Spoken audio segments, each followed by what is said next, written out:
وَأَعِدُّوا لَهُمْ مَا اسْتَطَعْتُمْ، اور اے مسلمانوں اب جب یہ نیا دور شروع ہو ہی گیا ہے تمہاری اس دعوت و تحریک کا، تو اب پوری طریقے سے اپنے امکان بھر سامان حرب تیار کرو. اعدوا لہم، اعداد تیاری کرنا، اسلحہ تیار کرو، سامان جنگ تیار کرو، گھوڑے تیار رکھو، رسالہ تمہارا ہونا چاہیے، جو بھی تمہارے لیے ممکن ہے.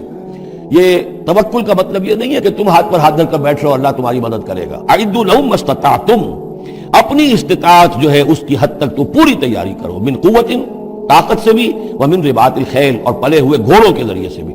اس لیے کہ اس زمانے میں جنگ کے لیے سب سے زیادہ جو مؤثر شے تھی آپ کو معلوم ہے وہ گھوڑا، تیز رفتار ہے. اونٹ جو ہے تیز دوڑ نہیں سکتا ہے. اور اسی حوالے سے آج سمجھ لیجئے ہمارے لیے بہت اہم مسئلہ ہے یہ. اللہ تعالیٰ نے شاید عالم اسلام میں پورے میں پتہ نہیں 50 60 70 کتنے ملک دنیا میں ہیں مسلمان کہلاتے ہیں، ایک ملک ہے صرف جسے ایٹمک صلاحیت دی ہے، اور یہ امانت پوری امت مسلمہ کی ہے، مسلمانان پاکستان کے پاس. اور اس کے بارے میں اگر امریکہ کا دباؤ قبول کر لیا گیا تو یہ سب سے بڑی خیانت ہوگی اللہ کے ساتھ، امت مسلمہ کے ساتھ، اللہ کے دین کے ساتھ.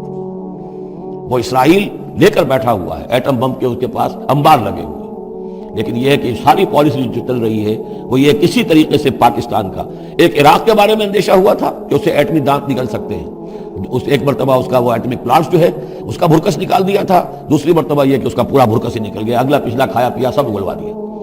اب پاکستان پر سارا دباؤ، ساری ڈپلومیسی بھی چل رہی ہے اس وقت.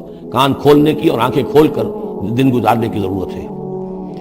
ہمیں حکم یہ ہے کہ جو بھی اللہ نے تمہیں دیا ہے، تمہارا امکان، جو بھی تمہارے پاس امکانی طاقت ہے اسے سنبھال کر رکھو. ڈیٹرنٹ.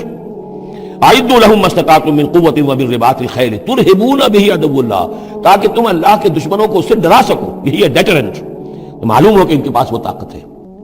وعدوکم، اور اپنے دشمنوں کو بھی ڈرا سکو.